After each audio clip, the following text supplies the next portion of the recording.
Fala galera, tudo bem? Bom, então primeiro ano, seguinte, Física B. Por enquanto, a gente vai ter aula dessa maneira, beleza? Mas aí eu vou tentar sempre explicar da melhor forma possível e com os melhores desenhos possíveis, ainda mais que agora eu tenho régua, já ajudem muito, né? Então é o seguinte galera, a aula 11 e 12 a gente vai falar sobre a trajetória dos raios de luz nos espelhos côncavo e convexo. Tranquilo? Nenhuma dúvida?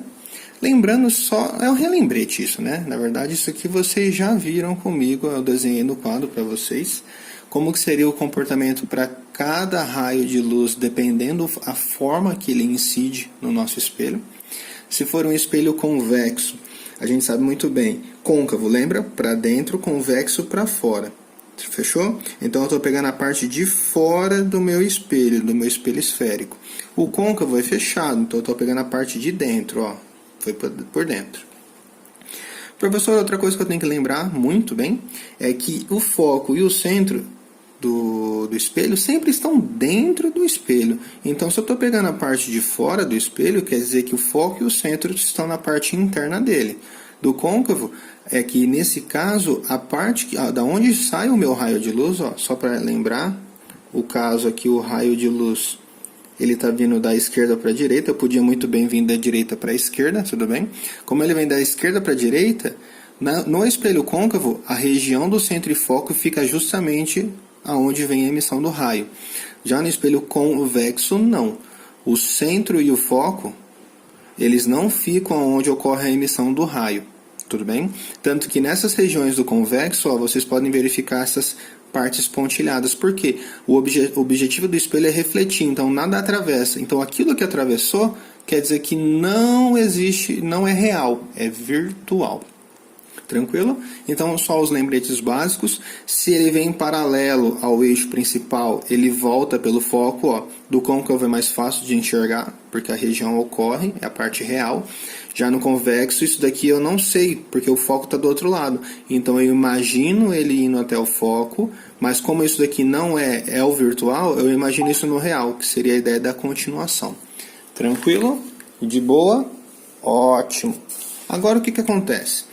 Quando ele faz o processo contrário, em vez de vir paralelo, ele vem incidindo em direção ao foco, ó. Ele vem em direção ao foco. O que acontece quando ele bate no espelho? Volta paralelo. É o trajeto contrário, tudo bem? Se ele vem em direção ao foco, bater no espelho, volta paralelo. Então, todo raio de luz que ele vier com incidência em direção ao foco, ele sempre vai retornar paralelamente, beleza? A terceira propriedade é aquilo que você sempre vai ter. Passei pelo centro de curvatura do meu espelho, volta pelo próprio. Então, o único trajeto aonde o meu raio ele vai e volta pelo mesmo caminho, ó, os outros dois ele modifica o caminho. Mas aquele que ele permanece no caminho e volta pelo próprio é quando ele passar pelo centro de curvatura. A mesma coisa aqui no nosso espelho convexo. Ó, ele foi em direção ao centro, volta em direção ao centro. Tudo bem? De boa? Última propriedade é a seguinte.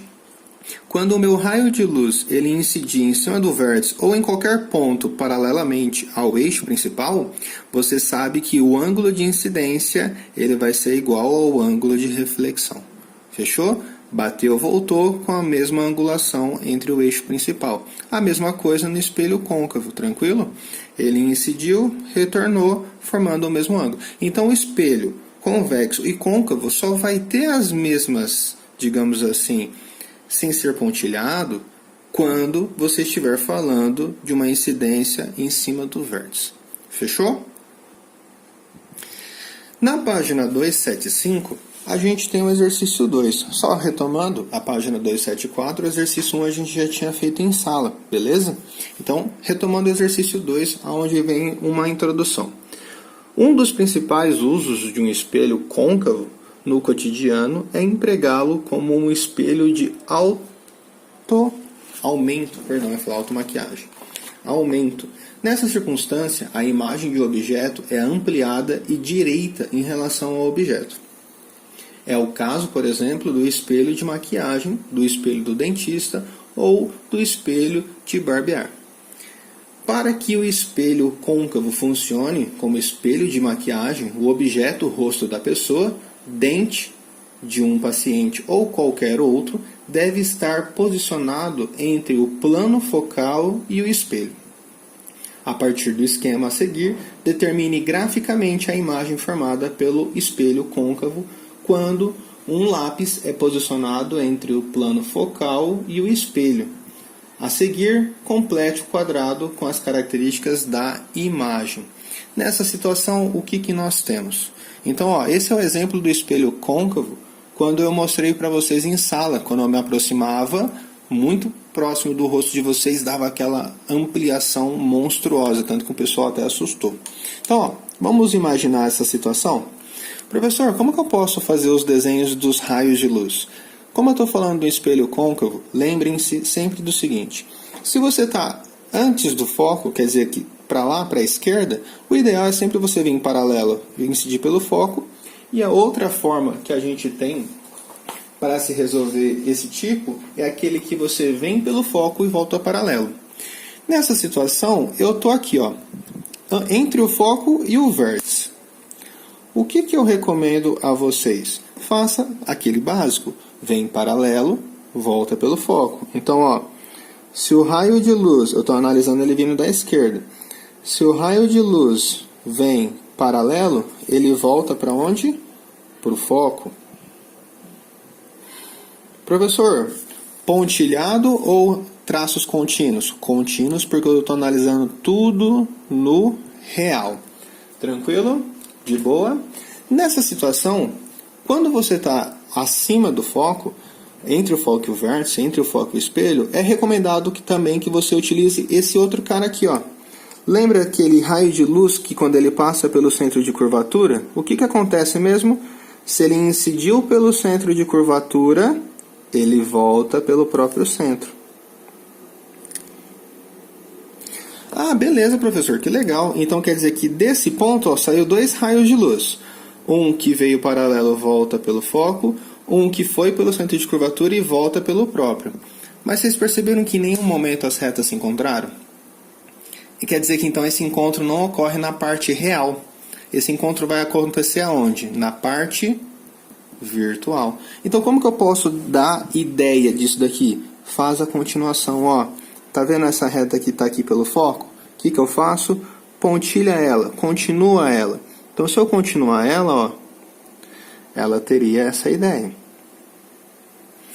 Já aqui, percebe que nunca elas estão abrindo, jamais elas se encontrar, nem no infinito. Então, pera lá. Quer dizer que aqui, perdão, no infinito talvez, né? Mas percebe que aqui, na parte virtual, há um encontro? Professor, então se houve um encontro, quer dizer que essa imagem, ela está no campo o quê? Virtual. Então essa imagem a gente pode rotular ela como uma imagem virtual. Tanto que é uma das perguntas que ele fala para você completar.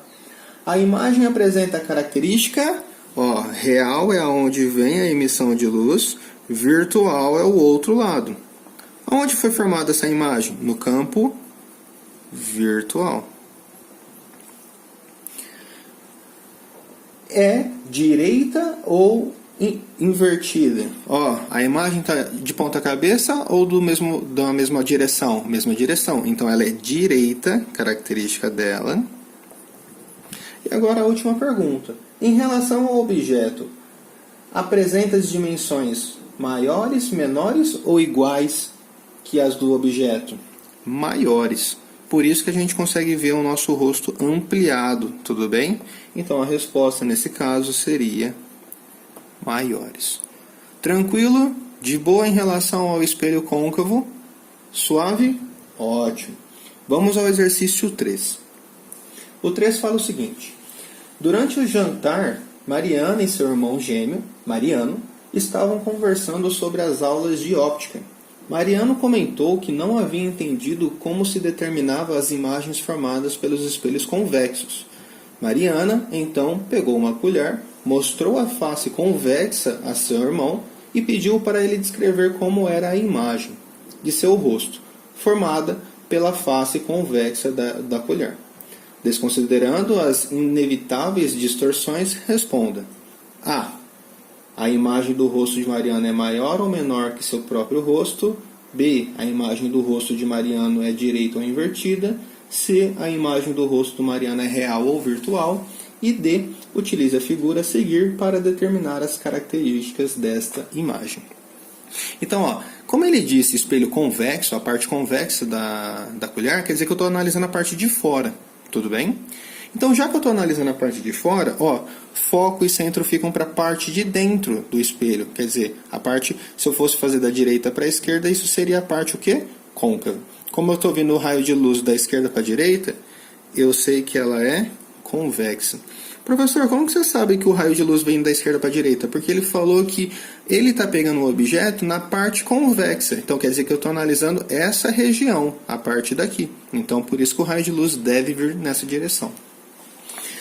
Professor, então como que eu devo fazer os raios? Nessa situação, você pode usar as mesmas características dessa daqui de cima. Pegar pelo foco, vir paralelo e ir pelo foco, e aquela que você faz ir pelo centro de curvatura e voltar pelo próprio.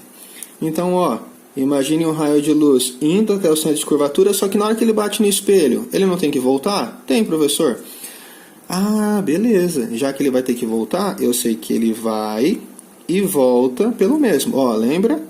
Uma das trajetórias do centro é que ele vai em direção ao centro, só que isso aqui é a parte virtual, não existe. Então imagina a volta. Por isso que essa região é pontilhada. A mesma história. Se ele vem em paralelo, ele volta por onde? Ó, vai paralelo. Ele volta pelo foco. Mas professor, ele não pode atravessar. Ah, beleza, então reflete ele. Mas como que eu sei que ele vai refletir para essa direção? Porque ele foi justamente em direção a quem? Ao foco. Então, quando ele vem em paralelo, ele deveria ir para o foco, mas ele não pode, porque o objetivo do espelho é refletir. Então, eu sigo essa direção para saber a reflexão dele. Professor, o encontro das retas partiu daqui. Aonde encontrou novamente? Aqui, ó, daqui abriu. Aonde que foi o encontro? Nesse canto. Então, quer dizer que a minha imagem, professor, está aqui, ó. E de novo, em que região ela foi formada? Na região virtual. Então, como que a gente deve responder os itens da apostila? Ela fala assim: a imagem do rosto de Mariano é maior ou menor? Reduziu, ó, comparado a antes. Menor. Item B. A imagem do rosto de Mariano é direita ou invertida? Ó, não saiu de ponta cabeça, então é direita. C. A imagem do rosto de Mariano é real ou virtual? Onde foi formada a imagem? Ó, no campo virtual. Tudo bem? Opa, estava comendo um pouquinho. Então é isso. Essa seria a resposta do exercício 3. Galera, já o exercício 4, ele diz assim: em relação ao exercício anterior, caso o rosto de Mariano se aproximasse da face convexa da colher, como seriam as características da imagem? Então a gente analisa. Antes eu tinha feito mais ou menos aqui o objeto, agora eu já coloquei mais próximo do espelho. O que eu faço, professor? A mesma coisa. Professor, eu vou analisar. Se ela viesse paralelo ao espelho, teria que voltar pelo foco. Mas, professor, é o espelho, o objetivo dele é refletir, então ele não atravessa. Então, o que eu faço? Refletir. Veio paralelo, volta pelo foco. Professor, o outro raio de luz conhecido que a gente pode usar é aquela que vai pelo centro de curvatura, correto? Ótimo. Então, se o raio vem pelo centro, volta pelo centro. Só que aonde estava o meu centro? Ó, lá do outro lado. Então, essa região tem que ser pontilhada. Então, se ele vai em direção ao centro, volta em direção ao centro. Espera aí, os raios de luz estão abrindo, não vai ter encontro. Aonde ocorreu o encontro? Outro lado de novo. Professor, mas espera aí, de novo na parte virtual? De novo. Mesmo eu mudando a distância, foi tudo igual? Basicamente. Lembrando que aqui a imagem ela está no campo virtual. Então vamos fazer um pontilhadinho. Professor, então peraí.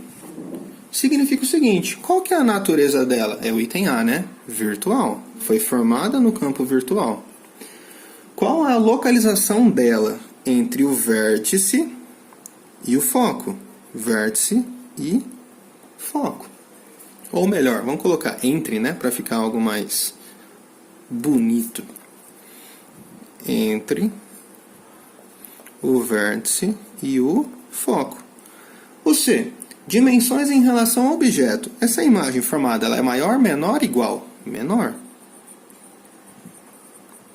E por fim, D, a orientação em relação ao objeto. Invertido ou direita? Direita.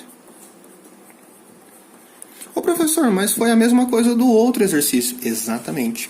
Então quer dizer que, lembra que do comportamento do espelho côncavo dependia da posição? Eu fiz o desenho de etapa por etapa para vocês no quadro. Já no espelho convexo, pouco importa a distância que eu estou do espelho. Ele sempre vai ter essas características.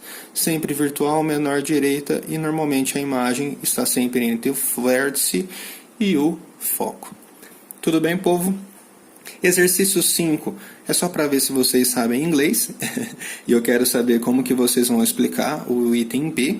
E a tarefinha de casa é a TMTC. Beleza? Beijo no coração e estudem muito. Até mais, meu povo.